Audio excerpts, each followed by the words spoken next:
Robert Gowan and Paul Martinez. Hey, everybody. Sitting here at 5th Ranger Training Battalion. We're in the training room, and so if the site looks a little bit different for those of you watching us on YouTube, on our YouTube channel, you can search Mentors, the number 4 MIL, and find us. But if you do that, you notice things a little bit different. It's all because of, we're in a different location than our normal studio. And we may want to go ahead and introduce someone who came off the Appalachian Trail just to join us here at 5th RTB, and that's Patrick Kinsella. So thanks for coming on the Mentors for Male podcast. Right on. Thank you so much. I appreciate you having me, Robert and Paul. This is great. This is a nice, as you mentioned, I've been through hiking the Appalachian Trail. I'm about 1,500 miles in right now. So this is good for me for two reasons, because I get to speak about what we're going to talk about, and I get to rest my body for about 48 hours, catch a shower, shave my face a little bit, and get cleaned up. So this is great for me for many reasons. Excellent. And I appreciate you guys having me. And it's amazing being back here at Ranger School. I was just going to say, how does this how do you feel coming back and experiencing the mountain phase? Especially, we just got done watching the students arrive off the bus and go down there and their RIs meet them. They call out their roster number and, blood type, all these different things. Did it start bringing memories back to you? Yeah, for sure. When you're going through that course, you're so sleep deprived and food deprived that, it's hard to remember a lot of things. So, just the moment when I stepped foot on the camp here, it all just flooded back to me, because, seeing them come off the bus, getting in line, I'm definitely glad that it's them, not me this time. Oh, yeah. Yeah, I wouldn't like to trade places. No. Maybe bodies, you know what I mean? Yeah. There's a lot more miles on this one. Yeah. I once heard somebody said if I could take my knowledge now and then put it in the body of one of those 22-year-olds, you would just have a super soldier. It would be insane. Yeah. If they ever figure out to do that. They say youth is wasted on the young. Yeah. So where is home? So originally I'm originally from Maryland, but right now I've been living in Fort Myers, Florida for the past 5 years. Obviously, they just had a huge hurricane come through down there. So, yeah. Were you affected pretty badly? No. Fortunately, everything that I have down there, my apartment, my vehicle, they're good to go. My friends and family down there, they're good to go. They themselves had some minor damage to their properties, but nothing that insurance won't cover. Thank God. So, personally, I'm good, but I know there's a lot of people down there that are just absolutely devastated right now. Fort Myers got leveled in some places. Yeah. Fort Myers Beach is pretty much gone. The Sanibel Causeway Bridge collapsed. Wow. It's pretty bad. So my thoughts and prayers go out to everybody down there in Lee County, and the first responders, the Coast Guard, the National Guard, they're all down there just crushing it, doing everything that they need to do. Now, for those who may be wondering the timing of this podcast was actually taped 2 days, I guess it was, removed from when it hit, and I was watching one of the television shows, and what they were talking to the power people about. Well, how long is it going to take to update this and to improve it? And he's like, there's no improving. We're starting at ground zero. Mm-hmm. That's how devastated and bad this is. It's not like you just go in there and put a couple switches and stuff like that. It's not a rebuild, it's a build. It's a build. Yeah, because not only is half the city leveled, there's still floodwater standing in a lot of it right now too. So there's a lot of places they can't even get into them yet.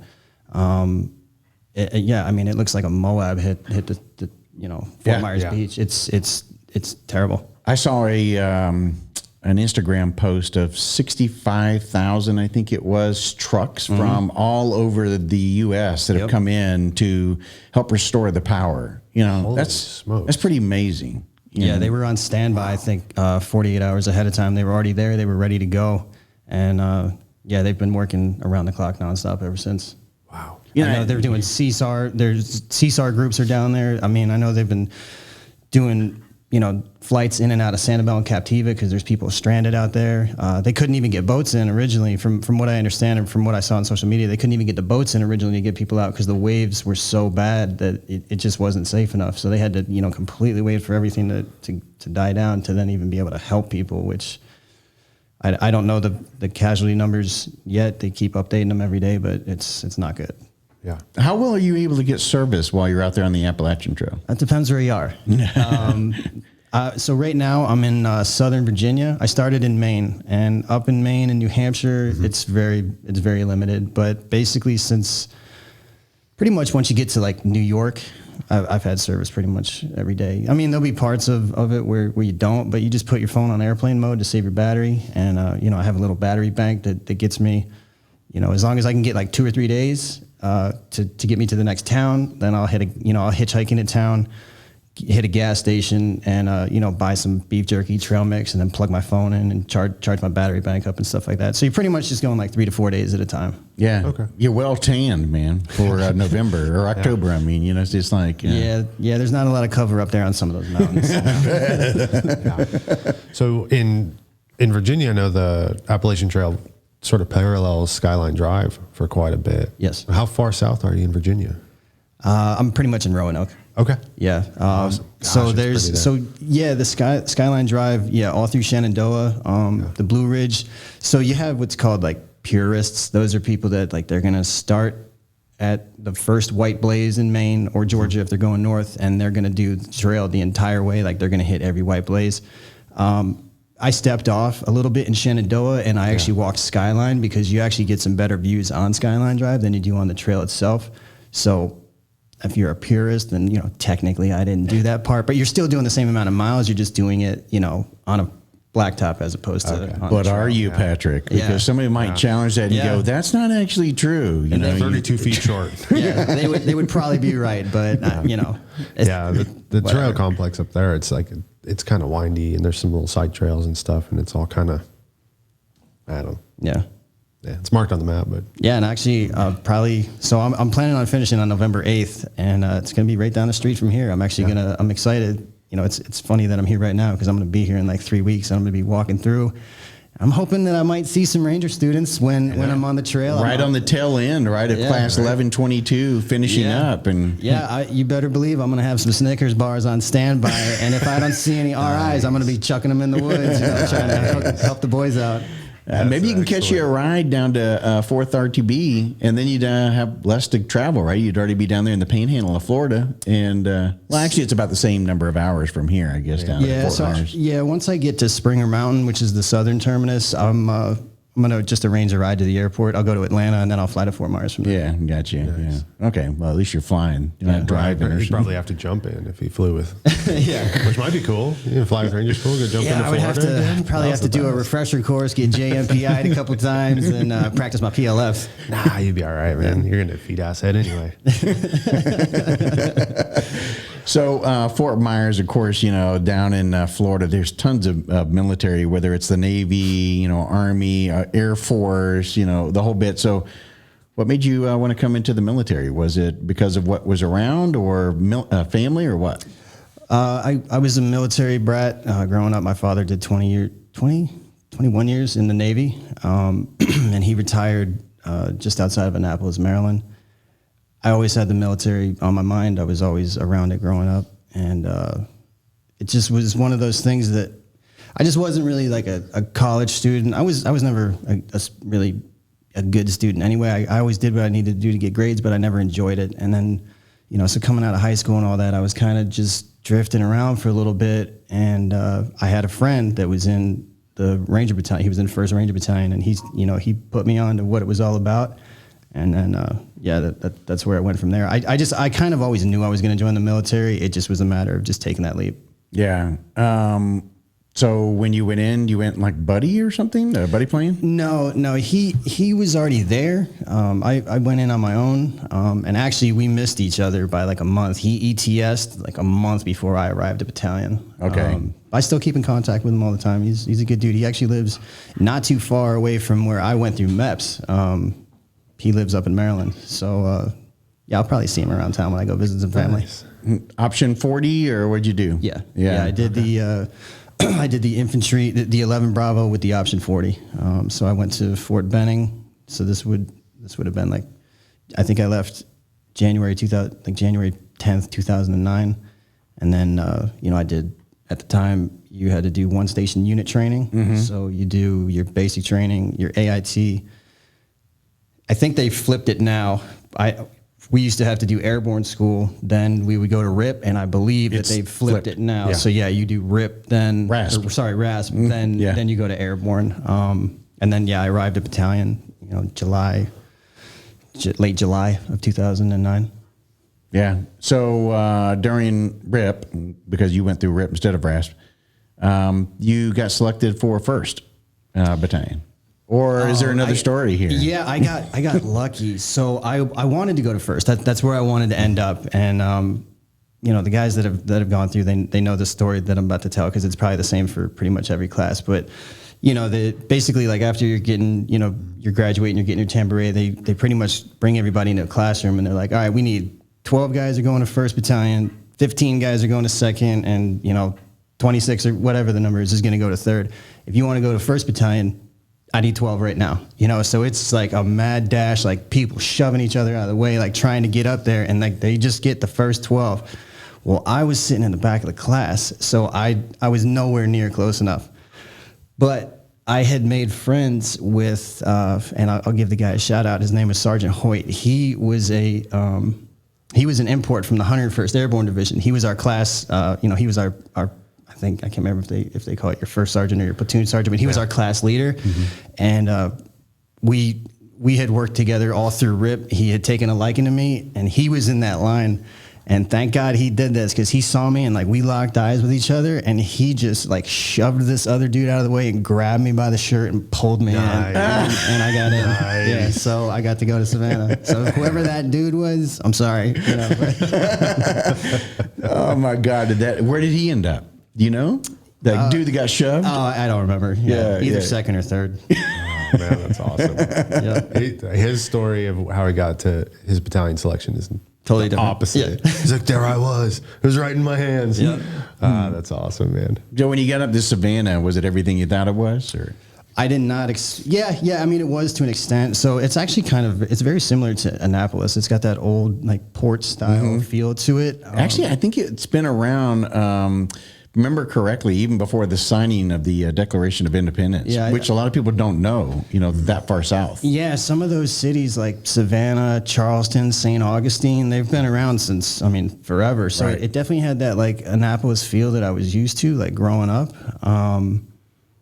And it was what I thought it was going to be. I turned into a beach bum when I was down there. It was great. Nice. Yeah, you guys got it good down there. You did a bunch of water jumps? Not as many as you would think. I think in total, I did like maybe 4. Okay. Yeah. Still pretty awesome. Yeah, it was fun. And they would, obviously they would always do it like at the end of a training cycle, or, on a slower week. And they were pretty cool about it, where, it would maybe be on like a Friday, maybe around lunchtime. So all the wives and girlfriends, they would already be down at the beach with the coolers and all that stuff. And so we would do the water jump, then the boats would pick us up, take us in. We would just, de-rig and do everything we had to do, and then everything was already set up down at the beach. So it was pretty cool. And not only that, but every St. Patty's Day, you got kissed by women and stuff. So yeah, you get just absolutely mugged. That's a fun time too. I mean, surprisingly, some people didn't like doing the parade, but I think I was in 2 of them, and I loved it. It was a blast. Yeah. Really? But was it because it was more like a garrison detail thing? Yeah, sort of. And you're just kind of like, it's, like anything in the military, it's a lot of hurry up and wait. And, you're just kind of you're just standing out in the sun all day. It's a formation for 5 hours, so I see that part of it. But, the whole experience in general, I thought was very enjoyable. And I'd love to go do it again. That was a lot of fun. I've got some cool pictures. You got the lipstick all over your face and everything. It's just it's a good memory. So how many deployments did you end up spending with them? I did 5. I did 1 to Iraq, and then I did 4 to Afghanistan. Okay. Any bad shit went down during one of those, or? Yeah. So I was my first deployment was to Iraq. My Tab Spec 4, he we got into an ambush, and he ended up losing a leg. He had a through and through his leg, but then it ended up getting infected in Germany. He ended up losing his leg. Then and then a couple years later, one of our team leaders from second squad, Tanner Higgins, rest in peace, Tanner Higgins. He was killed in 2012. And actually, speaking of airborne rangers in the sky, so today, October 1st, Sergeant Sanchez, Roberto Sanchez, was October 1st, 2009. I never met him. I went to Iraq. He went to Afghanistan, but he ended up being my airborne ranger in the sky. And then October 1st, 2010, Sergeant First Class Vogler. He was the mortar platoon sergeant. Yeah, I mean, there was just it was just constantly on deployments. You would always, you're always going to get the red line alerts and all that stuff, and it's it is what it is. Yeah. How many years did you end up spending with 1st Battalion? About 6.5. 6.5 years. Yeah, because I did, I think when I was, I had originally signed a 4-year contract, and then when I was 6 months out from that, I'd signed on for an additional 2. Okay. All right. Savannah the whole time then? Yes. Yeah. Do you ever have any desire to go to, back to the conventional side and then go back and, do the... No, not really. Just because... No, I didn't. And honestly, the only reason that I kind of got out is because I was starting to get to that point where, once, they have that saying, once you become a staff sergeant, you no longer are in the Army, you are the Army. Mm-hmm. And I was getting to that point where it was yeah, I never really wanted to be the leadership role. I loved the aspect of being the young Joe Ranger, the point man. I loved that part of it. I never wanted to have to be the guy that had to do counselings and do the paperwork and all that stuff. And obviously that's part of your career if you're going to progress. But just for me personally, I didn't want to do that. Yeah. I can relate. Well, and I mean you end up getting to that no matter whether you go the enlisted route or officer. You just get a chance to do it a little bit longer as an enlisted than you will officer that has to do the rotations. But sooner or later, you're right. It's going to be stuck behind a desk for a period of time, and you're going to then go into S3 or something that's going to put you behind the desk and not working with the troops. Now, I say that, but also that being here, seeing the RIs, I wouldn't have minded, maybe doing instructor time at Florida Phase or at Mountain Phase or something like that. Not Darby Phase. No, I didn't want to go to Benning. But ideally, if I did do that, I would have tried to go to Florida. But if I could see myself doing something like that. I don't know about an airborne instructor or anything, but not saying anything against them. But just me personally, I just didn't want to have to deal with airborne school or anything. But yeah, I could have seen myself potentially going to be an RI. Yeah. Because you have to do your instructor time and then come back. So that would have been an option on the table for me, but I chose to do something else. Yeah. You said you came through 2012 or 2010. 10. Okay. So you'd only been then in regiment about a year. So yeah, I was in PFC specialist when you came. Yeah, so I was still at PFC. I did my first deployment. I was a private first class. I was a rifleman, and then so we got back in December of 2009, and then we got surged in May of 2010. I was still a private first class, but I was a grenadier. We got surged to Kunduz up to northern Afghanistan, and then halfway through that deployment, which would have been pretty much right at my 1 year mark in regiment, is when I got. They told me, hey, you got to slot for Ranger School. You're going. So I got flown back on mid-rotation. Oh, wow. And it was myself and I think maybe 3 or 4 other guys from my platoon. We got sent back on the mid-rotator. And I think we started I can't remember if we started in August or September, but sometime right around then. So how long, so just so I understand, how long did you get a chance to kind of decompress from coming back before you had to come here? Actually, I had a good amount of time. I think it was maybe 3 weeks before I had to start, because you have to go to CERT first, which is the small unit ranger tactics. Yep. So they call it pre-ranger. I had a 3 week period where I came back and I was on rear D, and that was awesome because there's nobody there. So it's basically you just have to kind of show your face every once in a while and stay out of trouble. And yeah, we were just going down to the beach and riding jet skis all the time, and it was cool. And then they're just like, hey, you got to pass your PT test, do this, and then you're going to go to Fort Benning to go to pre-ranger. And so I think that was maybe like at the end of July, maybe is when I went to pre-ranger. Yeah. And then obviously then you fall right into Darby phase of Ranger School. Gosh, dude, our experiences were so different. Yeah. Rear D was torture at 3rd Bat. You do not want to be on Rear D. No. And it didn't matter what rank you were getting hosed. There's no beach trips. Man, that's awesome, dude. Yeah. It was. Awesome. Obviously, maybe that doesn't apply to every situation, and maybe there's guys at Battalion right now that are on Rear D that are like, that would never happen, but it happened. Oh, I'm sure. Yeah, I'm sure. Yeah, but that's awesome, man. Yeah. It was a good time. And you got recycled? No, I went straight through. And, which is always shocking. Yeah, man. You get sent to school in a year, you go straight through. Yeah. Stud, dude. That's cool. I was rocking and rolling for a while there. Everything was clicking. And I was, I had an awesome military career. I loved it. Yeah. So you finish up with the Ranger School, you go back and do some more deployments, and then you decide, this is it, I'm done. So I stayed on the line for, after Ranger School, I did another deployment to Kandahar as a saw gunner. And then I switched to the K9 platoon. I went over to HHC. Oh, no lie. How was that? That was awesome. That was a blast. So I first got to see K9 work in Iraq. We had a dog named Jari. And, I was pretty impressed by it.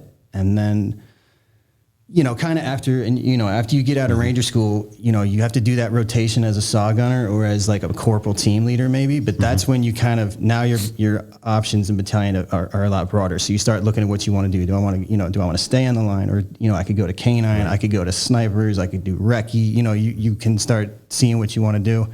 And on that deployment, when I was a saw gunner, we had a dog named Narco, and that dog got utilized a lot, and I got to watch everything about it. Just the whole thing was just so sexy to me. I was like, this is like, you're out here hunting these people with a 4-legged animal, and it immediately, I knew that's exactly what I wanted to do. And I had some good role models that I was able to learn from, guys like McDonald and Ambrosio, those guys, they were like lethal dudes with dogs. And I was like, all right, I want to be like those guys. That's what I want to do. So when I went to the K9 platoon, I went through the whole, the training pipeline. It's up in Indiana. You go through like a 10-week, like special operations K9 course basically. So it was like us, a couple guys from the SF, and I think there might've been like maybe a CAG guy there. Oh, right.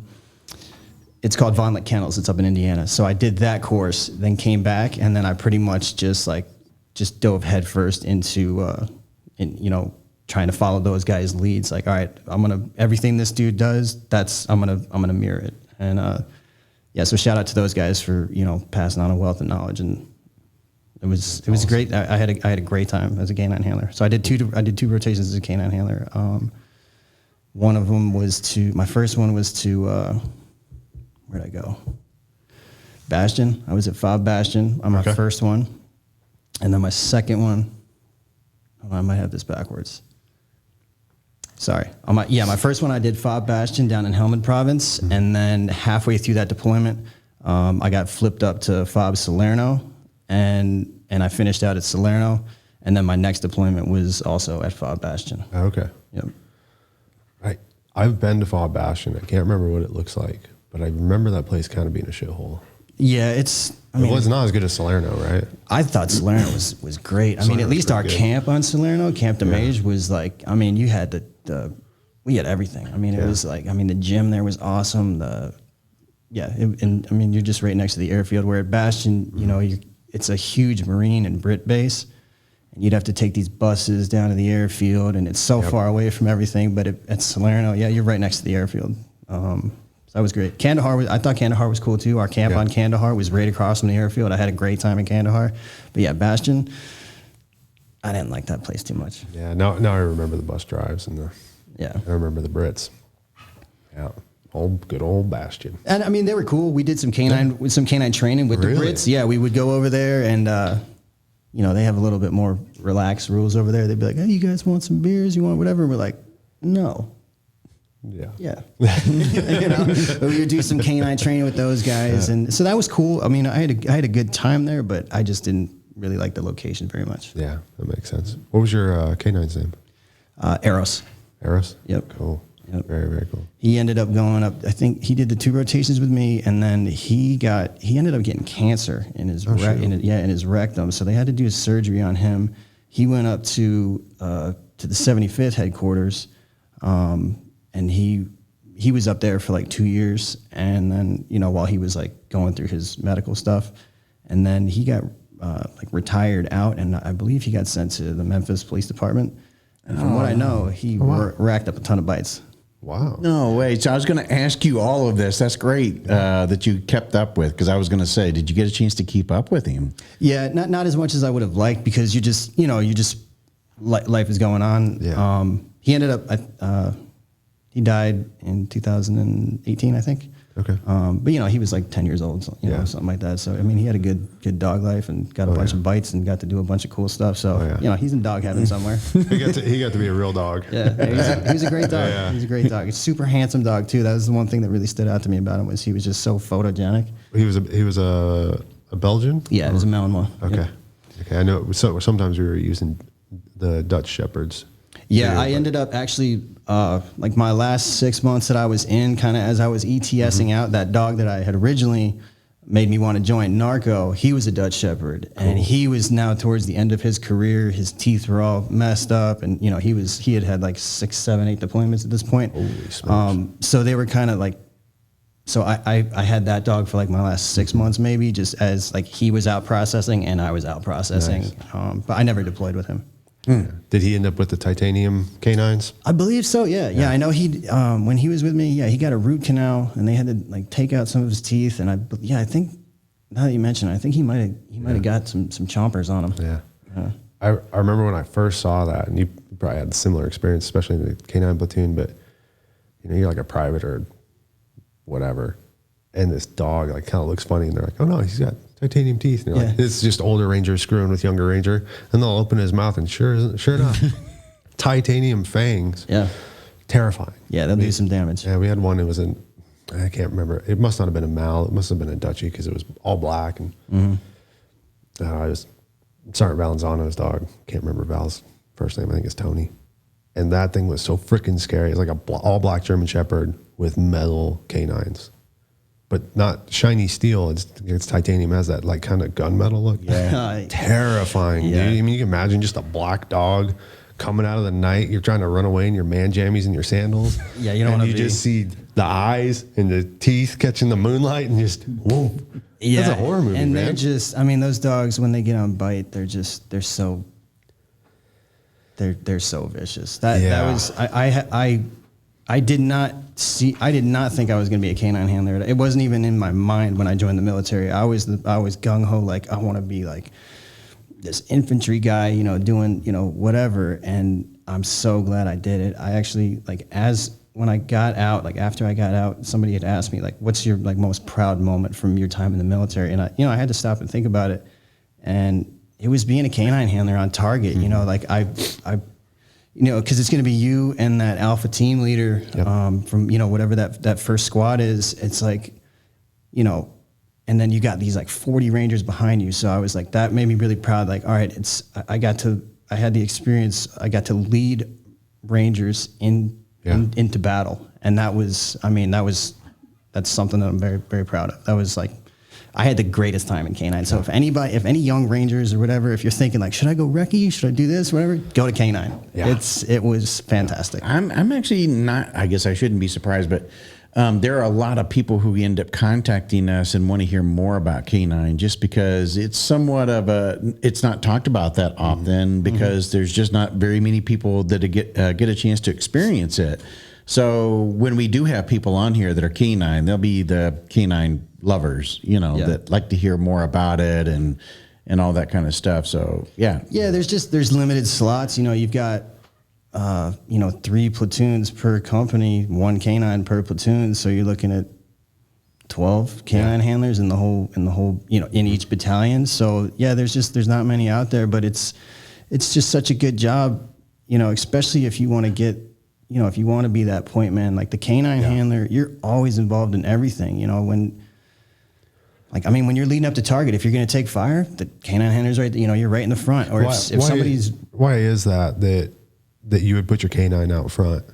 Well, your dog's not going to do any good for the platoon if he's in the back. So, I mean, you know, they could have IEDs and all that stuff. So, you know, you're always going to lead with your canine. You know, dog's going to be out, you know, however far ahead of us that he's going to be. We usually have him off leash. Depending on, you know, if you're doing an offset infill, he's going to be off leash. If you're doing an X, you're probably going to have him hooked up to you, but you're ready to pop your lanyard in case he needs to take off. And then, you know, you get up to the building, you know, as they're setting up security, you know, you got to go up and you got to go search all those doors, go search all these walkways, you know, make sure there's no pressure plates or anything. So you're right in the middle of everything. And that's, you know, at least my mindset was if I'm going to be out here doing this job anyway, I want to be in the middle of everything. And then, you know, when if a squirter takes off from the building, it's like now you're on your own. Now you're on a manhunt. It's just so much fun. Yeah. I mean, I can totally see the adrenaline of that. Yeah. Well, you're so crucial to that team. You know, you're a detection piece. You're augmenting EOD. You know, it's so cool. I was in a unique position where I was a sniper. So very similar to your experience where it's like, that's my proudest time in the military was I got to be a sniper and watch over my boys. But I got to walk point because our EOD, we only had one EOD guy and he was really good. And so me and him got together because I'm like, dude, you shouldn't be walking point because we're going to need you. If something goes wrong, like, what are you doing? What are you doing up here? Yeah. And he's like, he explained how he looks for, you know, IEDs and booby traps and stuff like that. I'm like, that's target detection. Like I'm trained double stamp, like in 2 sniper schools on that. And we went, and so it was me, the alpha team leader and the canine out front. And I couldn't agree with you more. It's so cool being out there in front. You're like, I'm not the point man, you know, that's the line guy, but you're right next to him. Yeah. You know, and it's just, I mean, I would trade anything to just go back and do one more mission. Like that feeling of when you're like, you got all your boys behind you and you're like, all right, man, like we got to get to this target building. And, you know, that sense of pride that you have when you get there, you get your find, you know, you find your pressure plates, you find your grenade cache or whatever it is, you know, when you do your job that you're supposed to do and you keep people safe, I'm sure it's the same feeling that medics get. It's the same feeling that snipers get, you know, once you're in that like specialty role, you just, I would trade anything to go back and do it one more time. Yeah. I think machine gunners feel that too. Yep. And I'd say if you're sitting on a machine gun and you think you want to do something different in your career, you know, go do something where you're the only guy in your element that can do what you can do, and see if you like that too. You know, I think it suits mortars because they're kind of on their own and they're in a support mission. Yep. Did you ever?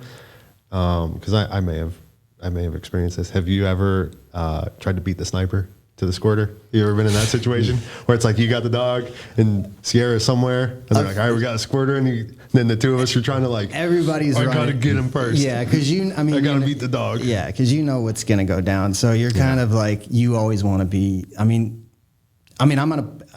We're gonna pop our dog no matter. Like if as soon as ISR or as soon as they're saying, hey, we got a squirter, it's boom, dog off leash, and then it's you know, you don't want to run into an ambush, but you're kind of foot racing to get up to that dude because you want to be the one to get him, you know. Oh yeah. And I didn't have to do that as a sniper, so I just got to lay on my fat belly and hopefully I could get a shot lined up. Yeah. But it was. You don't want to have to make guys in full kit run. You know, that's gonna piss them off. Oh no, I remember after some long infills and, you know, long nights where you do multiple hits.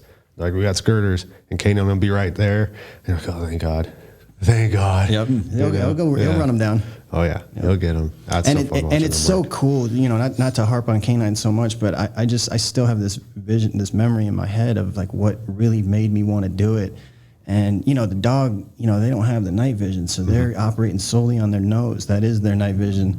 And, you know, they've got their, like, their scent cone, basically. So when these dudes are out hiding out in the woods or out, dug down in their positions, you know, they're putting off odor. And the dog is out running, you know, trying, you know, he's got his nose up in there trying to find that odor. And I just have this memory of watching Narco do it when I was a saw gunner. And, you know, he's running ahead of us, and then, you know, the guy was over here. So, you know, Narco's running straight. And obviously that crosswind, like once he hit that odor, he just like, boom. 90-degree turn straight to the left and just bracketed his way in right to the guy. And I remember watching that and being like, that's the sexiest thing I've ever seen. Oh yeah. Yeah. When they know they've got that scent locked and they kick on the afterburners and just, it's a fuzzy heat-seeking missile. It's so freaking awesome. Yeah, that was. Yeah, and they're very versatile animals too. I think if you're not familiar with, like, most soft canines will be multi-purpose. So this animal can detect, rifle cartridges. Yep, it's going to be detection, tracking, and apprehension. Yeah. Yep. So it's amazing that they can do that. There's some pretty amazing canine stories out there. I don't know if you've heard a buddy of mine, a Ranger buddy of mine, Trent McDonald. I mean, National Geographic did a whole story on him and his dog Breach. Leica. Yeah. There's some crazy canine, things that happened during, at least, during my time in regiment.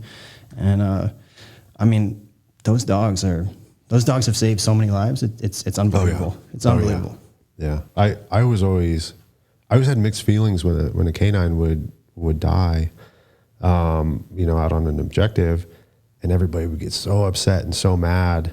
And I understand. I never felt like an affection for our canines. I loved them in the sense that they were a great tool, but it wasn't like a dog to me for whatever reason. What it was is like, that was like a free life in Super Mario.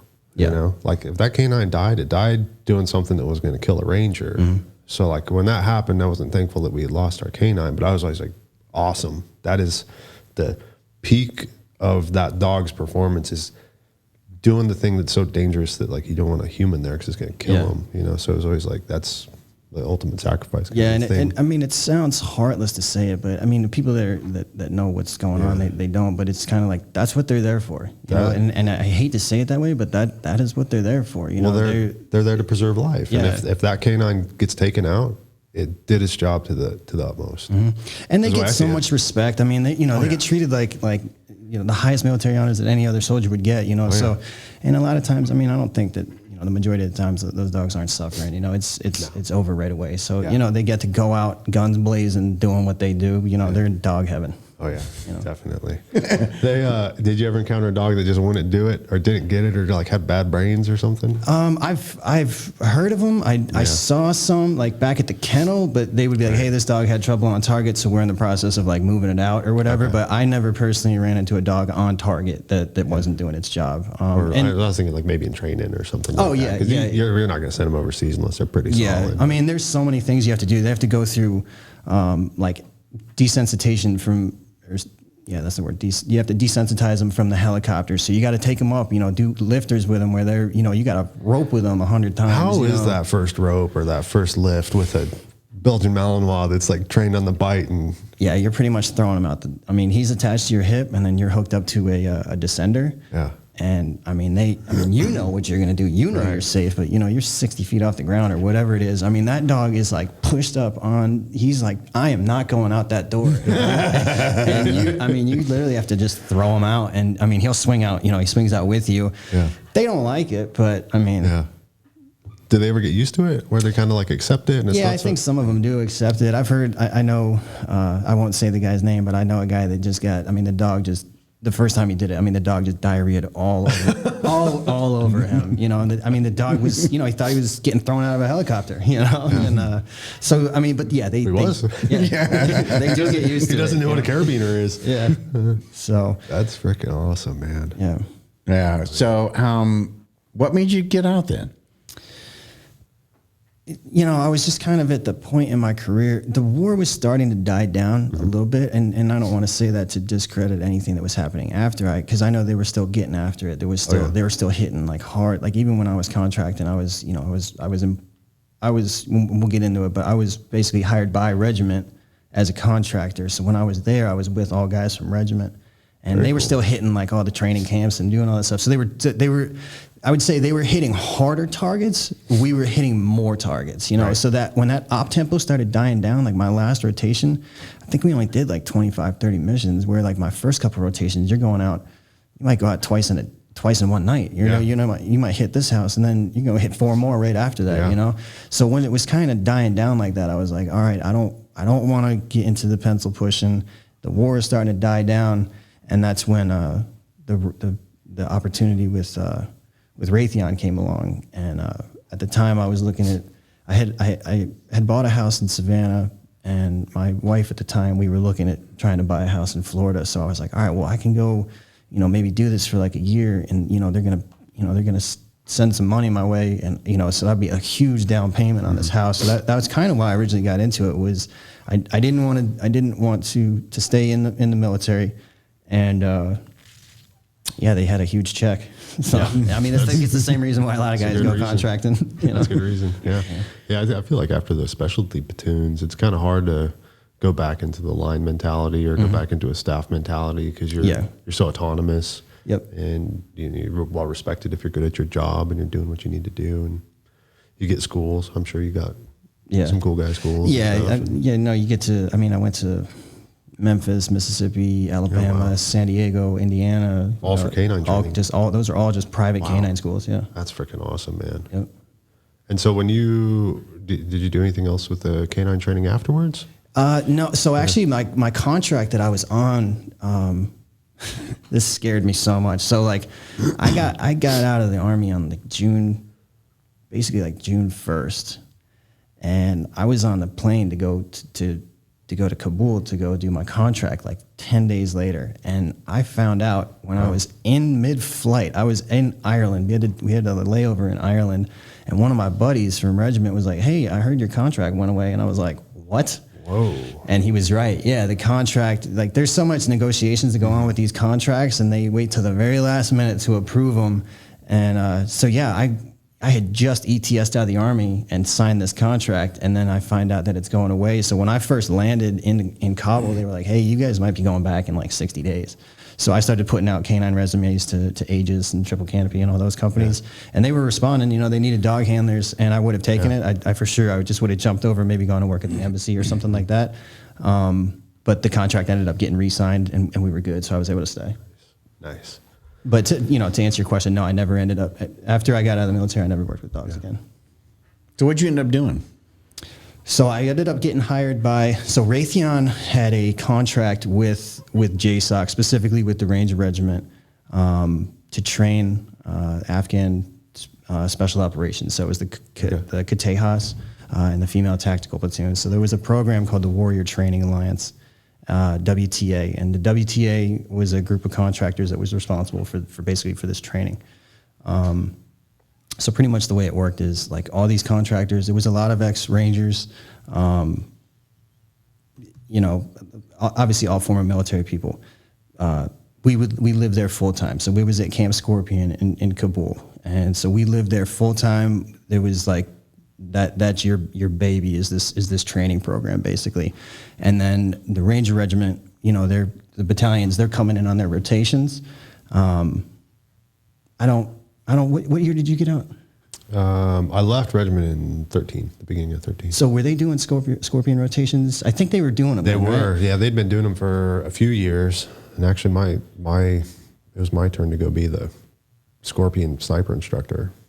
Yeah, and I was like, that ain't happening. No, yeah. So that ties in perfectly to what I was going to say, because you'd still go on your deployment, but one platoon would get sent to Camp Scorpion, and you kind of knew, like, if you go to Scorpion, you're not going to be doing as many missions. You're going to be training, the Afghan nationals, the Afghan National Army. So nobody ever wanted to go to Scorpion. Yeah. They ended up running tons of missions out of there as really? As it went on. Like when I was contracting, they did tons of missions out of there. But originally, no, it wasn't like that. Yeah. So, the battalion, they're rotating in, these platoons are coming in. So then they're going to be there for, 105 days, and they're going to augment, I don't want to say augment. I'd say we kind of augmented them, because they're the ones coming in with all the guns. They're coming in with everything. So you're going to do all this training with the Afghans, and then you're going to be the continuity piece, because then 105 days later, they're going to go back. So, the ANA, they got to have some people that they're used to seeing full time all the time. So that's pretty much what we did there. It was called the Warrior Training Alliance, and we were just full time Kitehas and FTP trainers. So maybe a lot of people don't know that's listening to this as to why women were getting engaged and how that from the enemy's perspective is kind of frightening. Yeah, so the background on it is so there was a platoon within the Kitehas. It was called the FTP, the Female Tactical Platoon, and it was mirrored directly after the CST program through JSOC, the Cultural Support Team. So exactly the job that the CSTs did for Ranger Regiment, the FTPs did that for the Kitehas. And it's a fantastic program. I mean, did you have any CSTs with you? Yep. Yeah, we always had CSTs with us. So I think at a minimum there was always one CST. Most of the time there was two. So and just like how the battalions, where the platoon, one platoon would come to Scorpion, everybody else would go to the other outstations. So a lot of times what would happen is the CSTs would go to those outstations, and then one or two CSTs would get sent to Scorpion. So they were like full-time training with me, and there was another ranger that was there before I got the program. There was a guy from 375 named Andy. He was there for I think 2 years with them as well. So they would, so there'd be two CSTs with us, and then all the other CSTs would be out with the platoons out running missions and doing all that stuff. They were still doing missions out of Scorpion, but it was the same dynamic as what the Ranger platoons were doing. Okay. So yeah, it was myself and generally two CSTs, and we would come up with these big training plans for these FTPs. We would, everything from, you got to recruit them first, you got to get bodies in, and then you got to put them through the whole training pipeline. So that was part of your process, was actually getting recruiting. So you're like, this isn't like the Afghan army. Yeah. Hey, we've got these females, they're vetted, they can do this. Well, so they were already in the Army. So we were on Camp Scorpion, which was like a small camp within KMTC. It's the Kabul Military Training Center. Okay. And that's where they were running Afghan basic training. So they had a female, I don't remember if it was a whole female company or maybe it was a battalion level female unit where it was like all female soldiers that were graduating from the ANA. And myself and the CSTs, we would go down there. And we would give them our whole pitch, tell them what's up with this job. You have an opportunity to do this. It's going to separate you from. You've already separated yourself a lot from Afghan culture, just joining the military to begin with. Right. But you have an opportunity to separate yourself even more. You're not going to be doing an administrative job. Like if you're going to be on the ground with the Kitehas and with the Ranger Battalion. Yeah. If that's something that you want to do, we got a program for you over here. And wow. We'd get them to sign up. They would come over and go through this whole selection process and training pipeline, which we can get into. And then once they would complete that, then they were operational. We'd send them out on missions. I have a question about the females in the Afghan army, because I guess I just assumed because it's a Muslim culture that they would be an all male military. What do the females in the Afghan army do that aren't going to be in that CST or that female? I don't want to speak. I don't want to say like definitively, but from what I saw, there's a lot of. They're doing a lot of admin, S3 payroll. They're doing stuff like that. That's from what I saw. That might be different at other locations, but from what I saw, nurses. They're going to work in aid stations and stuff like that. But there's some exceptional stories of some female soldiers. I know there was like some amazing pilots that they had that went through the whole pilot program. Yeah, it's some really crazy stories. I had no idea. Yeah, and the type of women that are signing up to do these types of things, they're they're just extraordinary people, because they're already separating themselves from what their culture kind of dictates anyway, and then they're taking it even a step further, whether it's FTP or pilot or whatever, so they're exceptional human beings. Yeah, they're defying a lot of cultural norms. Yeah. That takes some big stones to want to be a female Afghan pilot. Yeah, in that culture. So I want to go over the cultural support team, because for those listeners who may not be familiar with that, if you served during the time of the war, you probably know CST, but for those who are not familiar with that term, and I think that acronym is actually used in other branches for other purposes. So a cultural support team is usually, it started off in the early GWAD days of taking women because they found that it kind of neutralizes the men in the village and calms the women down and the children. If there's a female present, they typically take the women and the children aside to calm them down, but also to check them out, make sure that they're not hiding anything. You know, they don't have any bombs on them or, you know, any weapons that they're hiding. And they also get intel, you know, what's going on. Is there, you know, Taliban been here? How frequently? Who is it? You know, what, you know. So they're kind of the eyes, ears, and all of that, while the rest of the team might be securing the perimeter and doing the same thing with the men, and it helps kind of separate that. And it became very effective. And so you found CSTs with Ranger Regiment, with the SF, and then of course even with Delta. Yep. And I think they worked with SEAL teams as well. Yeah, SEAL teams, SEAL right. platoons. Yeah. Yeah, it's a super effective tool, and it's I mean, like you said, I mean, if these guys are going to ditch what they have on them, they're not going to, you know, they're either going to ditch it, like, you know, try to hide it, or they're going to give it to those women and children. So, I mean, the CST job is extremely dangerous. They're going up to go search these women and children who, like, if you're trying to hide it, you're going to put it on them. Yeah. And I mean, we had some. I was fortunate. I served with some amazing CSTs. I won't say their names because some of them are still active duty, and you know, whatever. But I mean, there was some straight savages that were on our teams with us. You know, and they have to go through a whole selection process as well up at JSOC. And you know, anything that a Ranger can do, the CSTs. They fast rope. They did all of it. They do it all. Yeah, and that's the thing that. So CSTs at some point got kind of a bad rap. You know, there's always going to be those that kind of go off the reservation, and you know, then it causes the men to think of CSTs in a negative light. But I tend to find more of the guys who served in the soft community who worked alongside CSTs had them had a positive perspective than a negative perspective, you know. Yeah, in my time active, I never saw any behavior that was deemed unacceptable. I've heard of it. I've heard in very rare instances. It's not much, but you know, everything gets blown out of proportion. So then that becomes the narrative. But the people that are in the community, they know that is not the actual narrative. Those women are vital to mission success. I mean. I'd agree with that. Yeah, and you know, you're going to get a lot of people that are going to talk trash about, you know, women shouldn't be on the front lines or this, that, the other thing. Those women can do anything. I mean, they you know, I mean, you see them on their Instagram. They're doing like crazy CrossFit games and Ironmans and stuff. Like, I mean, they're beasts. You know, so the people that worked with them, we love them. Yeah, well, and I think some of that was justified at first, and the skepticism, I wouldn't say like, you know, maligning a whole program just because of their gender, but you know, people were skeptical at first, and we had to figure out how to do it. I shouldn't say we, but you know, USOC, JSOC, they had to figure out how they were going to do it, how they were going to train them, who they were going to pull from, and so it was a mixed bag at first. And you know, I had some negative experiences with CSTs, you know, declining my advances to date them. Or I'm kidding. I'm 100% kidding. Well, I understand too that there were A teams of even the CST, as I understand it. So they picked the regiment actually cherry picked the best.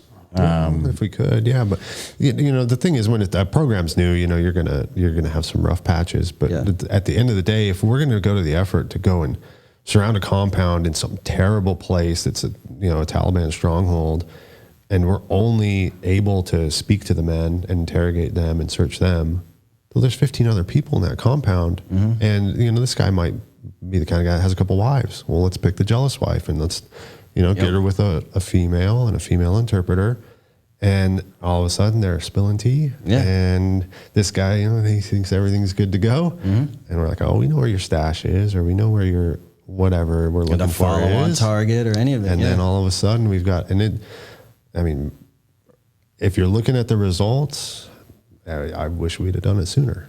Much sooner. And I'll be the first to admit, I mean, when they first, you know, I was a saw gunner when they first got introduced to us, and I was, you know, a dumb Ranger at the time. I was like, what is this, you know? And it's just you're just being young and dumb. But obviously, the people that were running the program, that, you know, that up at USOC and up at JSOC, they knew the deal. They knew it was going to work. They just had to convince us it was going to work.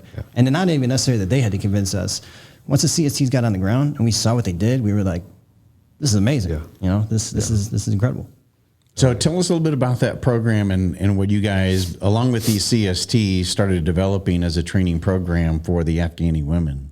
Yeah. So it basically was, so after you do the recruitment process, then you're going to have to then you got to go through selection basically. So, let's say 20 of them would show up to selection. You got to put them through a PT. It's all the same stuff that you're going to have to do, for CST selection or for, if you're doing it for the men. When I originally went over there for the first 3 months, I was working with the men. And then that's when I switched over to the FTP. So it's the same selection process. You're going to do PT test, drug test, psychological evaluation. I know I'm missing something. There's a whole litany of things that they have to go through just to get approved to even start the training course. So then we whittle it down to maybe 3 or 4 of them that actually met all the criteria to go through the course, and then you're going to put them through an 8-week long training course basically. So it's a crash course in all things special operations. So you're going to. Obviously, their main focus is going to be they're going to be doing a lot of BIT, TQ, battlefield interrogation, and tactical questioning. They're going to learn how, the CSTs. That's really their bread and butter. They're way better at that than I am. So we would always play. We're a duo, a dynamic duo working together, where they're really deep diving with them, teaching them how to manipulate conversation and how to interrogate and how to do all that and find their target, find their jackpot and all that stuff. And then my job was to, faster open, machine guns, grenades, all that stuff. So we're working as a unit to put them through this 8-week training pipeline, this whole crash course of, land navigation, everything that they're going to need to be successful on target. It goes down to, just basic things like walking under night vision. Right. We would spend 2 whole days, I think, in the beginning just walking under night vision because, they've never done it before, so it's. And that's not just an innate skill like normal walking. Everybody has to do that. You got to learn how to walk under night vision. So different. It's tough at first. Yeah. Your depth perception is all messed up, and you have to learn to trust your footing, trust what you're seeing, and it takes practice. So from something as I say simple, but from something as simple as that to teaching them how to clear rooms, how to clear multiple rooms, how to leapfrog from hallways. We had them doing canine work and everything. Really? Now, did you do that? Because my experience with CSCs, that they weren't. Sometimes they wouldn't carry more than a pistol. Sometimes they'd carry a rifle, but not often. Are you doing that so that they know how to do it in case they need to? Yeah.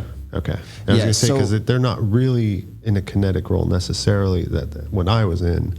I was wondering if you guys had that expectation. Yeah, you're correct on that, but we just wanted them to have that understanding of what's going on. So when the gun team is when the battalion or whatever platoon was there, when they'd be out doing their support by fires, we would take the FTPs. Hey, this is a support by fire. When this is what they're doing. This is why they're doing it. When they do their lift fires and shift fires, so that way they have a full understanding of everything that's going on the battlefield. Yeah. So we would put them through everything, in order to, to rewind a little bit, I told you my most proud moment from the military was leading Rangers, but so that made me then reflect what is the one thing that I didn't do that I wish I would have done?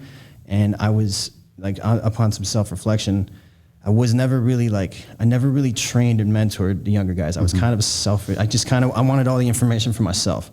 So when I had the opportunity to train these FTPs, I knew that, and I was like, I'm going to dump all this information I have. I want to dump it all into them. A, because I know it's going to give me a sense of pride, and B, these are my friends. They're going on target with my friends, So if I can't be there to help protect them, I'm going to train you as best I can so that you can do it, That's really cool. So there was a whole training pipeline to put them through. Then they would go through the 8-week training pipeline.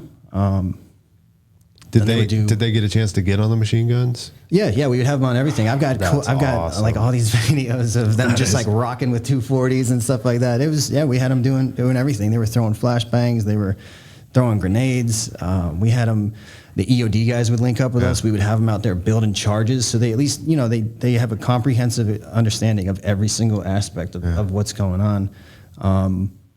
Canine, I knew all the canine guys, so I would partner with them. Hey, bring the dog over here. We put him in the suit. Afghan culture typically they don't because they care for dogs too much. So that was kind of like getting them to trust the dog was definitely difficult. But after it's like how the dog has to be desensitized to gunfire in the helicopter. You just had to desensitize them to the dog pretty much. And once they worked around it enough, then they trusted them. They knew the deal.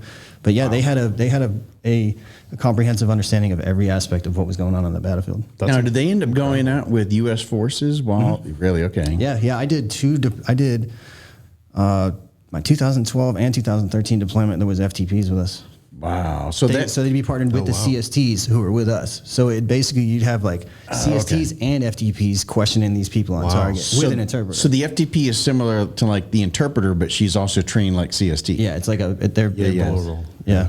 Wow. Now, not every FTP speaks English though, so you'd have to have an interpreter there with them. Okay. But it's basically like you cut out the middleman, so she can just get the information directly, as opposed to having the terp has to tell the CST, then back to the terp, then back. So they're fantastic. I remember the first time I saw an FTP, I was like, what is, I knew what the CSTs were. I'm like, what's going on here? And then once I learned, I was like, that's awesome. Yeah. What an interesting team that would be to be on. You know? I mean, it's just so, it's outside different. Of some cultural norms. You're three women, they're like, we just want to walk into the night, the most dangerous parts of this country. Kick down some doors and interrogate some strangers that could have bombs and guns and God knows what else. Yeah, that's an interesting group. What was the dynamic then with the FTP with the Afghani women when they went into the villages and hit a target? I mean, initially, I don't want to say too much because I wasn't obviously the one. Like I was so focused doing what I had to do, but it seemed like they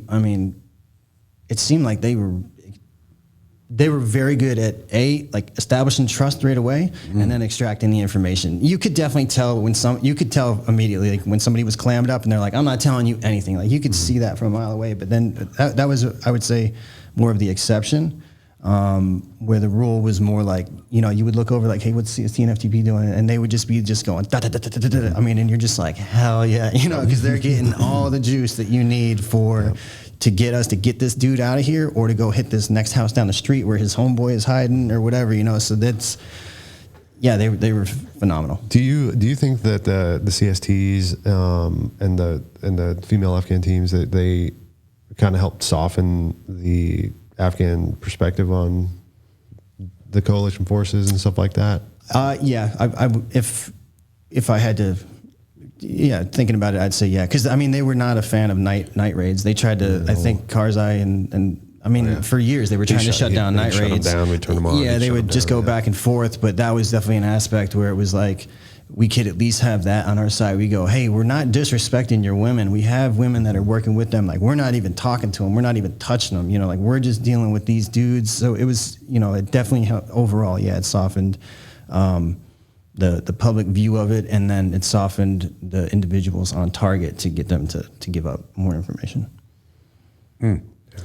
Yeah, I just kind of, it's a very different thing that I guess I wasn't too familiar with, but I had heard of like Afghani women going into like a special operations team, as well in the Afghan army, and I don't know if that's just a rumor or what, but I could have sworn there was even some reporters that picked up on that and noticed it. I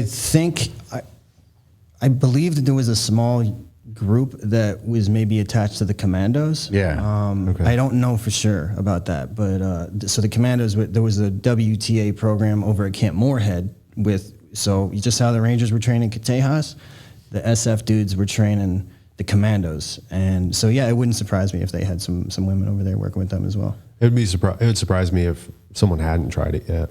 Yeah, we were throwing a lot of spaghetti at the wall. I think at least when I was there, I don't think they had it, but I would not be surprised at all. I left in basically like Christmas of 2017, and you still had 5 years after whatever the math is, so I'm sure they were there. I don't want to get too deep into it because of security reasons for them and stuff, but when we did the withdrawal, how bad was it?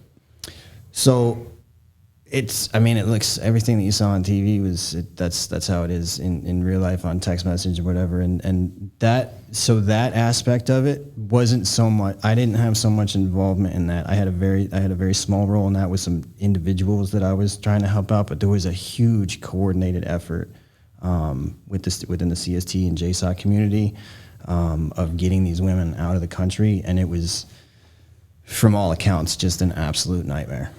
They did it. I mean, they were successful. So they were successful. Yeah, they were successful in their mission, but it sounds like, and I don't want to say too much about that because that's not necessarily my story to tell, but, you know, just touching on it briefly, just like the couple individuals that I was helping. I mean, you're trying to like relay information from point A to point F to point Z to point X to, I mean, it's just getting so convoluted. And then, you know, okay, they're going to get up there and now there's a Taliban checkpoint. How am I going to get through here? I mean, the whole thing was just an absolute nightmare.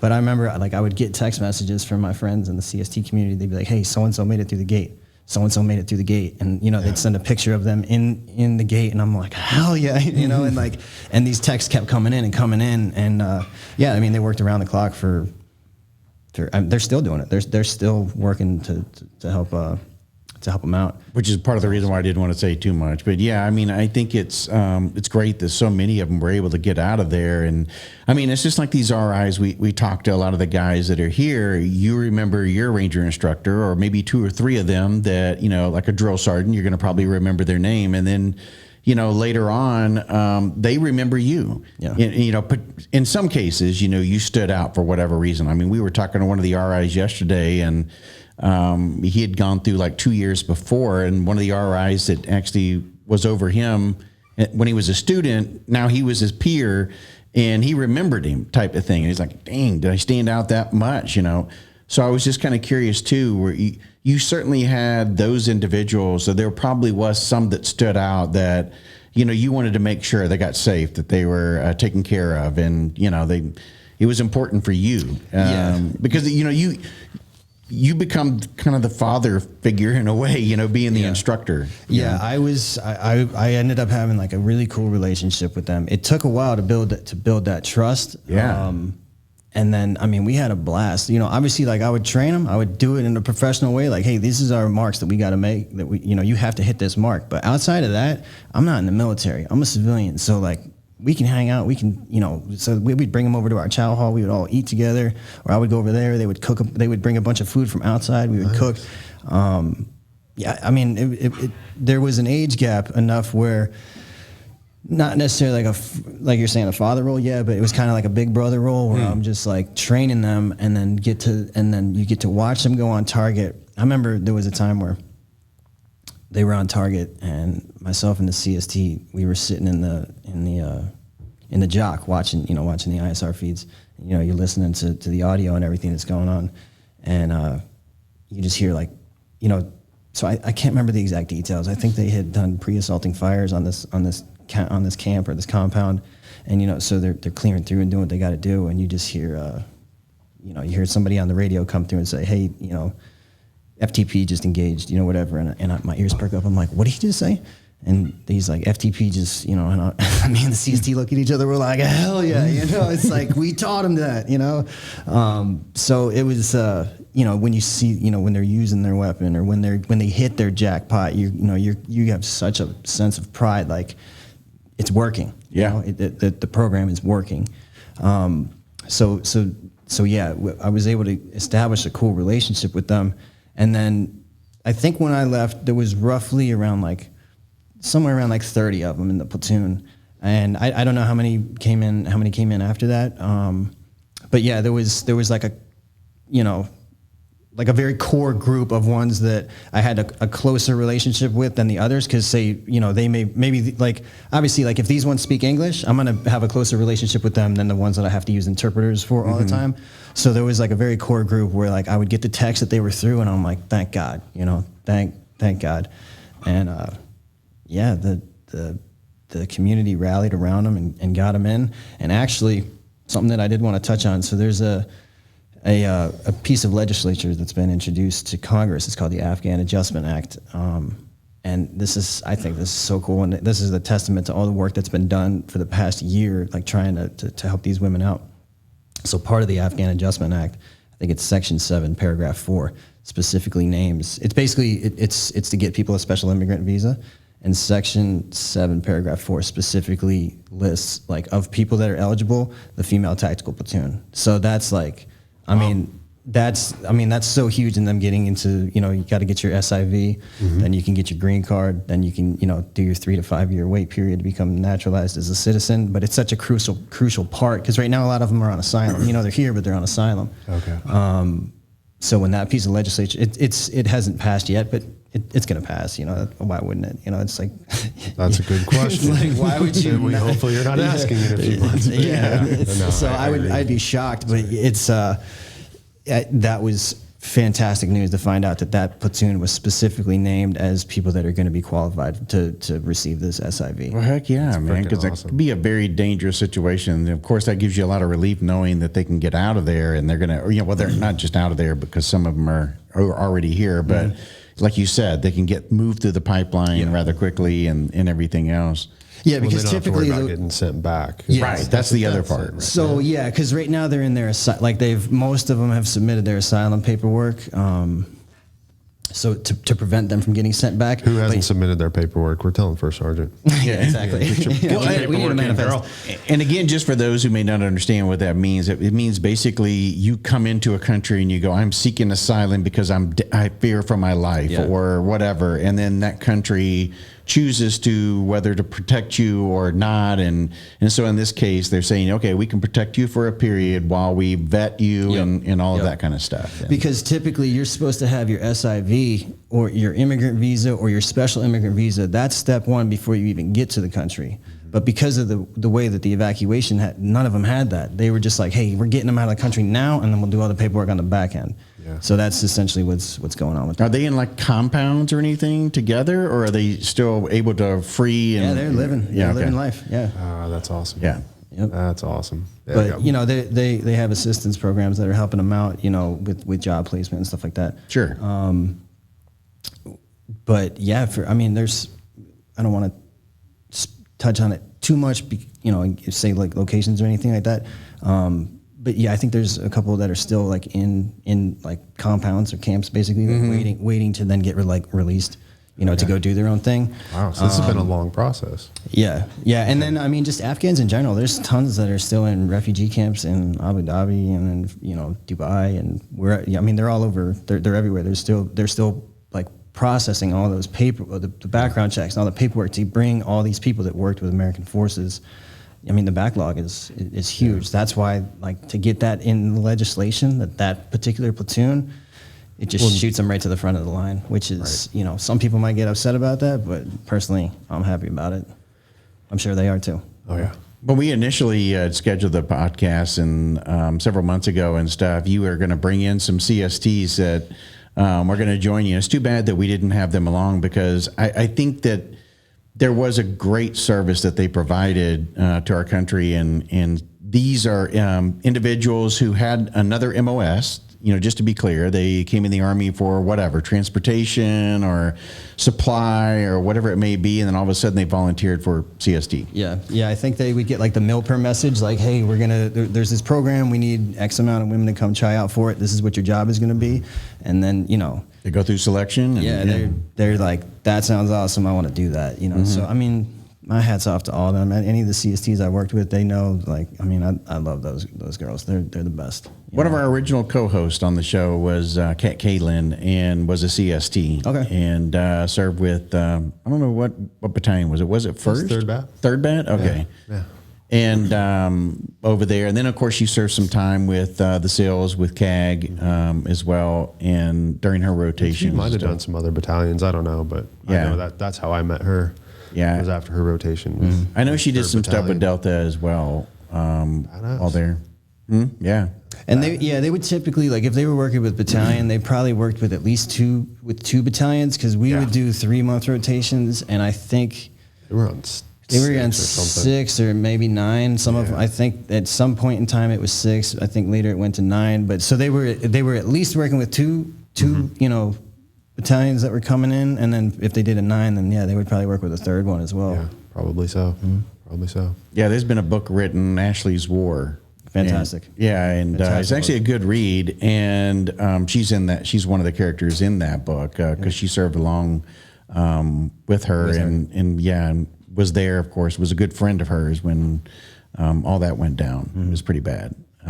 We've had one of the what was really crazy, and I don't remember, Paul, if you were able to make that episode of the guy from the 160th that actually was the part of the QRF or whatever that came in, and it was his perspective of that whole situation. That was the worst fucking incident. God, that was just devastating, man.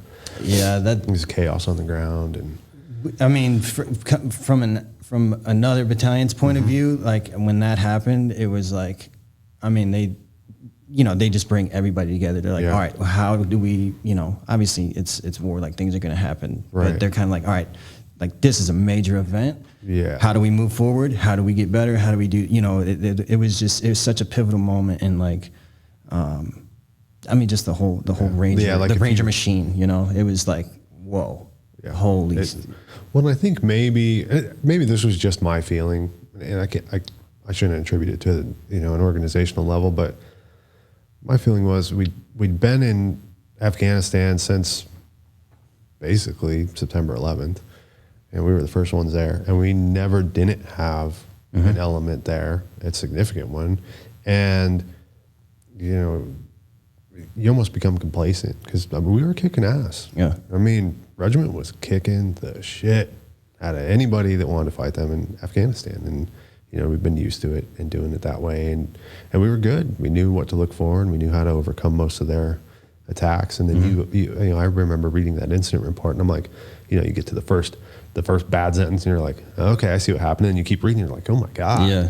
Like they really pulled out all the stops to come and get us that night. So, yeah, and actually to touch on what you said about the complacency, you're right about that. So that is also another reason why I felt it was my time to get out, because it was just like you've done so many of these missions that you just kind of like you're numb to it. Yeah, you just kind of.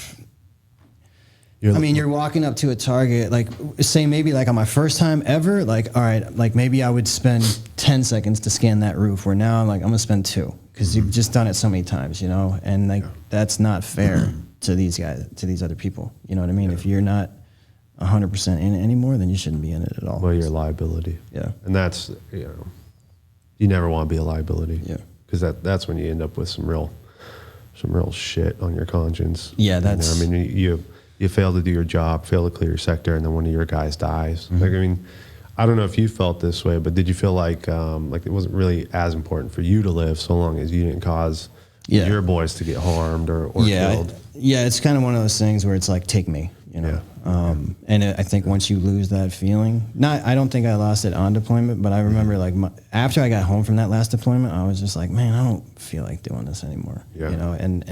And once that thought was creeping into my head, then I knew it was time for me to probably do something else.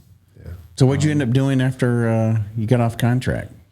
So after I got off contract, and this is, this can be a lengthy discussion for another time. I'm actually trying to kind of working on a memoir right now about it. But I kind of fell into a hellhole for a couple years, man. I was pretty bad. So much of my identity had been lost. I was no longer a Ranger. I had got divorced, so I was no longer a husband. And I fell into all the pitfalls that come along with that. And I was down and out for a couple years. And I'm a big believer that everything that happens in your life happens at the time that it's supposed to happen. And as terrible as of everything that happened in Kabul was, like the timing of that, for me personally, was good timing, because had that happened like a year prior, I was so deep in a hole that I would have been numb. But I had climbed out of that. I was on the up and up. I was doing good. So when that happened, I was able to be a resource as opposed to just being, somebody watching it on the news. I kind of, and I can get into that more when I'm trying to write something right now. But since then, I've been working I work for I'm on a leave of absence right now to do the trail. So shout out to the company I work for. I work for a Fortune 500 company, and I'm a mid-level manager for them. Nice. And then I'm looking to venture off into some other things. My best friend from Battalion, his name is Matt. Him and I are working on a patent right now on something that we're trying to get moving forward. And then I want to start a small business down in Southwest Florida. I've got an idea for something that I'm trying to to do. And this Appalachian Trail has been great. It's been total mental clarity for me to be able to figure out like, all right, how am I going to put this plan into action? So yeah, when I get back from the trail, I'm gonna hit the ground running, start off the new year. And you've been taking a diary and writing the notes of everything you need. Okay, yeah. So I don't write it as much. I do the voice memos. Okay, I have the whole, I have the whole thing laid out. Use your phone for your voice memos. Mm-hmm. Okay. Yeah, okay. And it's just a good timing in my life. When I was going through all those problems I was going through, I wasn't really making any good money. The past year and a half, I've been doing really well. But at the time, all my money was tied up. I had a house in Savannah and I had a house in Cape Coral. So I didn't have any liquid money. It was all tied up in that. And then I've sold those. So just my financial situation now has afforded me the opportunity to then go do this Appalachian Trail, take 6 months off of work, and it's given me the clarity and everything that I need to kind of figure out all right, last time, when I got done contracting, I didn't build off the momentum I had because, going through regiment, doing all that stuff, all through your 20s, you're batting 1,000, you're hitting everything out of the park, and then it came to a screeching halt, and, I didn't keep my momentum going. So now when I get back from this trail, I've got this plan of everything that I'm going to do to keep it moving forward. Hats off to you, because I think there would be some people that would start the trail. And of course, I knew somebody that started the trail, and I think they got about 4 days in and they were like, forget this, and got out of it and stuff. But they were never supposed to be there in the first place, by the way. But at any rate, in your state, you were looking at it as an opportunity, like you're describing, to decompress from what you've gone through and all of that, to get mental clarity and the whole bit.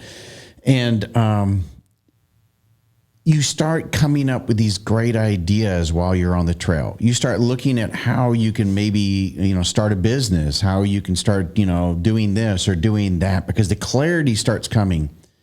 How is it that you don't just jump the trail and go, it did what I feel like it did? It's hard. Right? Yeah, I've had that feeling several times where I'm like, I know what I need to know now. I got the answer that I needed. Let's go do it. But I got to finish. I have to finish the trail. It's because when else, I don't know if I'll ever get the chance to do it again. Yeah. But that thought has crept into my head. I've never thought about quitting because it's hard or my body hurts or whatever. Not saying it's not hard. It's definitely hard, with no disrespect to what these dudes out here are going through, right. That's pretty, but yeah, it's hard. It's grueling. It's 5 months long. You're living out of a backpack. I've got this tiny little bag. That's everything that I live out of right there. Wow. That's like a book bag for school. Yeah, I've got it down to like a science. So it's not that I've thought about quitting in terms of I don't want to do this anymore. This is too hard. But it's I got this energy. I need to get this thing off the ground. I gotta get this book done. I gotta get this patent done. I gotta get this thing off the ground. So that is very challenging for me to try to hold myself back, because you kind of hold on the reins. But yeah, my finish date, I'm looking at November 8th to be my finish date. So I'm about 5 weeks out right now. So but there's two things here that probably stand out as the reason why. First off, you came in the military and joined special operations in a community that's very much never quit. If you set out to do something, finish the mission. But the other part of it is you've got that other side of that's fighting, kicking to get out and go, oh my God, things are starting to pop. I'm starting to get this clarity. So do you find yourself even halfway through picking up the phone and calling your buddy or texting and going, oh my God, I got this great idea. We need to, I do it all the time. I do it all the time. Luckily, I have that trusted friend. He'll probably be my best friend forever. We went to Mexico together last year. We just booked our trip. We're going to Mexico again this year. Nice. That's my man. And so I trust him with everything. So I'll be like, hey, let's do this. Let's do this. And he's a very intelligent person. So he knows how to do product development. He knows how to get businesses off the ground. The guy's got multiple degrees. He got a master's degree in mechanical engineering, and he's extremely intelligent person. So it's I have this kind of ADHD brain that has all this stuff, and he's got the structure. It's good that you know that your place, because there are a lot of people who are entrepreneurial minded individuals, and yet they're not necessarily good at running a business, but they're really good at coming up with ideas, right? Mm-hmm. And knowing that's what your strengths are is the most positive thing that you can do, to say, all right, I'm the idea guy, and I can come up with entrepreneurial opportunities, or intrapreneurial, meaning inside the business to help it grow and stuff. But man, and when it comes to running the day-to-day stuff, that's not going to excite me. And that guy might be really good at that piece of it. Yeah. So that's how you could really complement one another. Sounds like you're going to find success. You found already a good partner with that. Yeah, you know? It goes back to even like, you know, even in the military, like I just never really had a desire to be like a boss or a manager, leader of like all these people, you know? So like, I'll let him do that, you know what I mean? I let him, you know, and you know, we can be partners that way. Where I'm just kind of like, you know, I don't know. It's been, I'm having the time of my life right now. I'm just shy of 1,500 miles. I think I'm at like 1,490 or something like that. It's 2,200 miles total. Wow. So, I mean, I've still got 700 miles of stuff that's going to pop into my head, and you'd be shocked. I mean, it sounds so cliche, like when you're out in nature and you're sleeping on the ground every day and you're touching the trees and you're touching the bushes and all that stuff, like, I mean, your mind just goes to a whole other place that you tap into something that you can't get that when you're in a city. How many people are you meeting on the trail? I'm hiking with a group. There's 5 of us. When I first undertook it, I had the mindset of like, I'm going to go up there, I'm going to do it by myself. I'm going to do the Ranger thing. I'm going to do 30 miles a day and I'm going to power through or whatever. And it's turned out to be the exact opposite.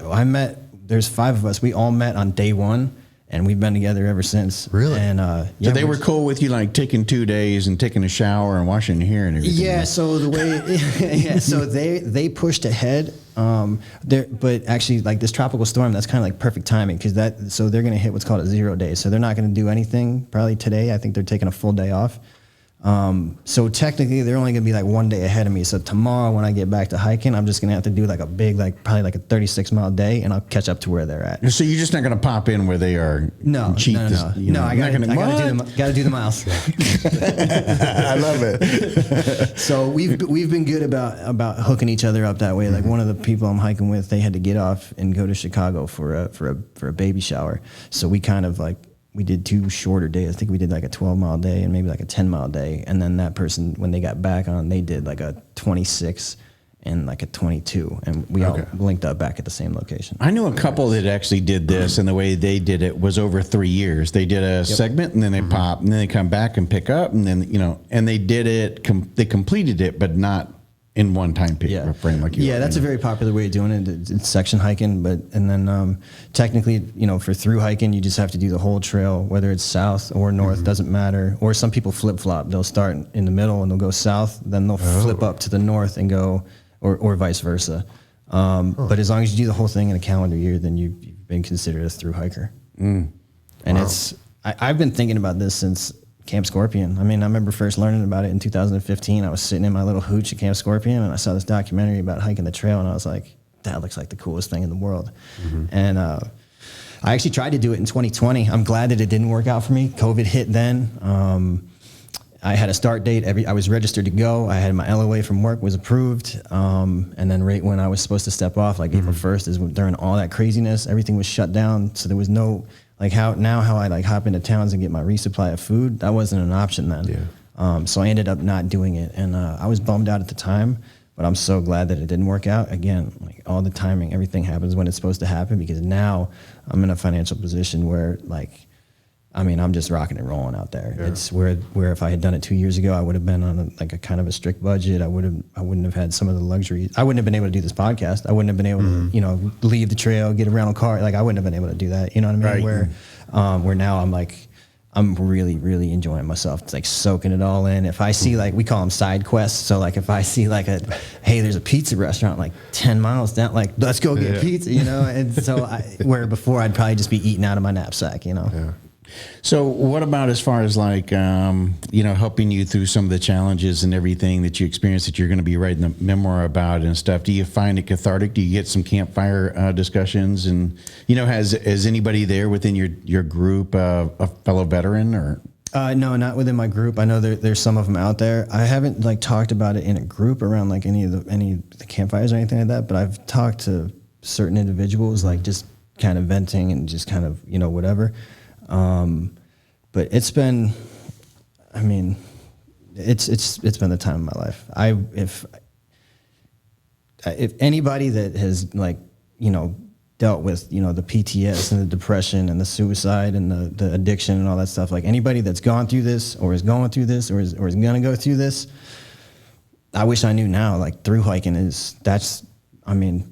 not saying that that's the answer, but it's an answer, Do you fear at the end that what you experience now is the high? So how long can it be sustained? Do you fear, maybe not fear is maybe too strong of a word, but are you concerned that is it sustainable? Yeah. So I've put measures in place to stop that from happening. So, I booked that trip with my buddy. We're going to go down to Mexico. I think we're going to make that an annual thing. When I get back, I'm going to do a decompression trip from my decompression trip. Nice. I'm going to bike the Florida Keys Overland Highway. It's like a 120-mile bike path from Miami to Key West and back. Yeah. So I'm going to spend probably like 8 to 10 days doing that. And then, I just have to, I'm probably just going to get through the holidays, and I really want to spend some time with my family through the holidays, and then pretty much January 1st I start school again, and I'm just going to hit the ground running in terms of in those companies, and obviously I got to get back to work and everything, but the lesson that I've learned from my pitfall 4 years ago was you don't take your foot off the gas. Yeah. Well, man, you've definitely got an amazing story here of what you shared with us today, and I appreciate you just coming off the trail. And when I hooked it back up and I said, "Hey, we're going to be up," and you were like, "Yeah, I can make it happen." It was like, "Whoa!" I wasn't sure it was going to all line up and everything, knowing what you were doing, and then when you said yes, I thought, well, okay, you must be winding down right here in the backyard, and you're basically going to walk over type of thing. It didn't quite work out that way, but I really appreciate it, man. Yeah, I appreciate, obviously, like, we couldn't make it happen the first time. So when I saw you had extended the offer again, I was like, there's no way I'm missing it this time. That's great. I was so excited to see you in my inbox. Man, we're always excited to meet individuals like yourself that are willing to put your story out there and share it, because people who are listening to this thing are probably going through some of the same challenges, have had similar experiences, or may know someone, a loved one or a friend or something of that nature. It's powerful, man. Yeah. I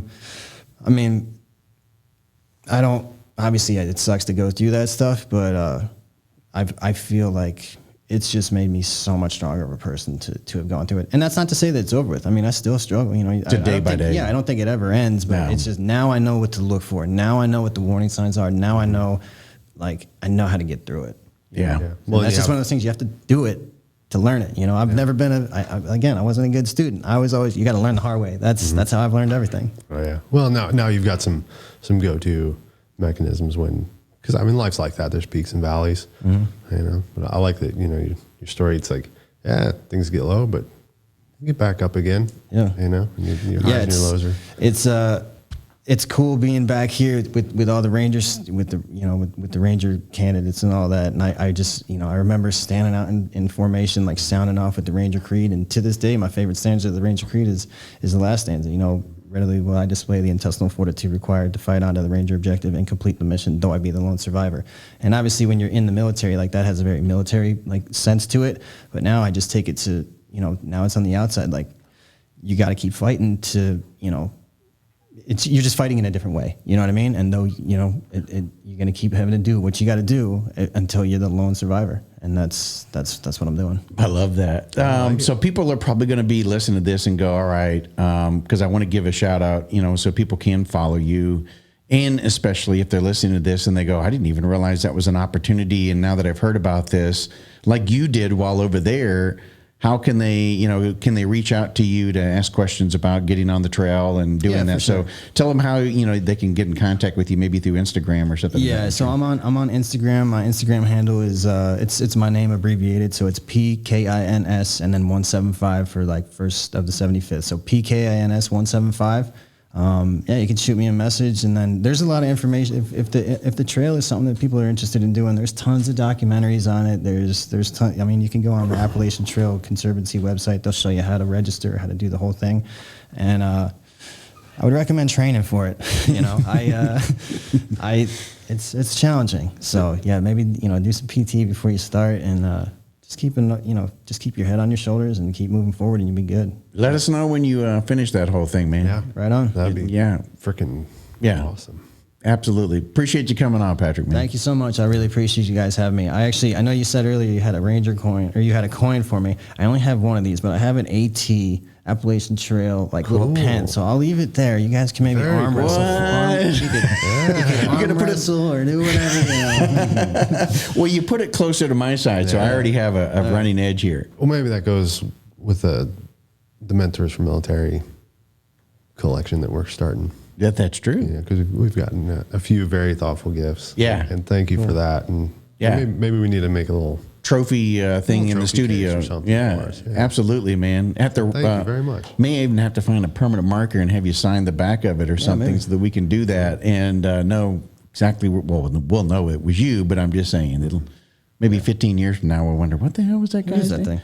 Well, I think we gotta link up again and maybe do another episode and hear how you did on the rest of the trail. Yeah, for sure. And we don't have our big metal sign here like you usually see. That's right. Yeah. So your signature will be lacking there, and we could remedy that, I think. Oh, absolutely. And I think we could certainly have you back on, and if not for those reasons, but for plenty of others. But again, man, thanks so much for coming on and appreciate that.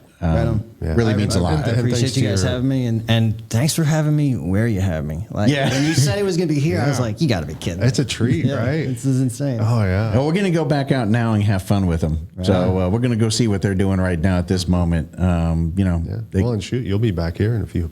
Yeah. Yeah, about several hundred miles. Yeah.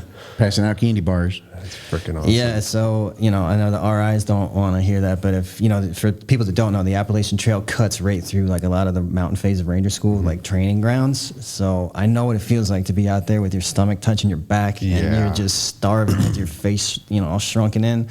So if I see any Ranger students when I'm out there, I'm going to have Snickers bars on standby. And I won't blow up your spot. I won't give it to you in front of the RI, but I'll chuck it in the bushes for you.